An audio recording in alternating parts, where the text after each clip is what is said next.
حضرت زید بن حارثہ رضی اللہ تعالیٰ عنہ نے ایک مرتبہ سفر کے لیے طائف میں ایک اونٹ کرائے پر لیا۔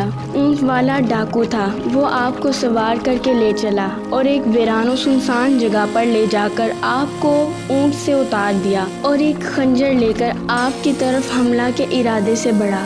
آپ نے یہ دیکھا کہ وہاں ہر طرف لاشوں کے ڈھانچے بکھرے پڑے ہوئے ہیں۔ آپ رضی اللہ تعالیٰ عنہ نے اس سے فرمایا کہ اے شخص، تو مجھے قتل کرنا چاہتا ہے تو ٹھہر، مجھے اتنی مہلت دے دے کہ میں 2 رکعت نماز پڑھ لوں۔ اس بد نصیب نے کہا کہ اچھا تو نماز پڑھ لے، تجھ سے پہلے بھی بہت سے مقتولوں نے نمازیں پڑھی تھیں مگر ان کی نمازوں نے انہیں کوئی فائدہ نہیں دیا۔ حضرت زید بن حارثہ رضی اللہ تعالیٰ عنہ کا بیان ہے کہ جب میں نماز سے فارغ ہوا تو وہ مجھے قتل کرنے کے لیے میرے قریب آ گیا تو میں نے دعا مانگی اور یا ارحم الراحمین کہا۔ غیب سے آواز آئی کہ اے شخص، تو اس کو قتل مت کر۔ یہ آواز سن کر وہ ڈاکو ڈر گیا اور ادھر ادھر دیکھنے لگا۔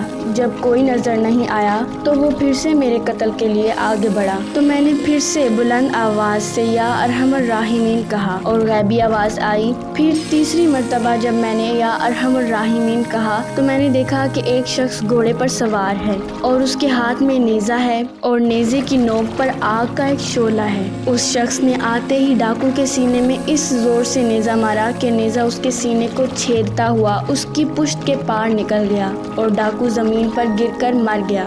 پھر وہ سوار مجھ سے کہنے لگا کہ جب تم نے پہلی مرتبہ ارحم الراحمین کہا تو میں 7ویں آسمان پر تھا، اور جب دوسری مرتبہ تم نے یا ارحم الراحمین کہا تو میں آسمان دنیا پر تھا، اور جب تیسری مرتبہ تم نے یا ارحم الراحمین کہا تو میں تمہارے پاس امداد و نصرت کے لیے حاضر ہو گیا۔ اللہ تعالیٰ کے اسماء حسنی سے بڑی بڑی بلائیں ٹل جاتی ہیں اور ایسی ایسی امداد اور آسمانی نصرتوں کا ظہور ہوتا ہے جن کو خداوند کریم کے فضل عظیم کے سوا کچھ بھی نہیں کہا جا سکتا۔ لیکن افسوس کہ آج مسلمان مادی وسائل کی تلاش میں مارے پھرتے ہیں لیکن اپنے رب کریم کو ہی بھول جاتے ہیں۔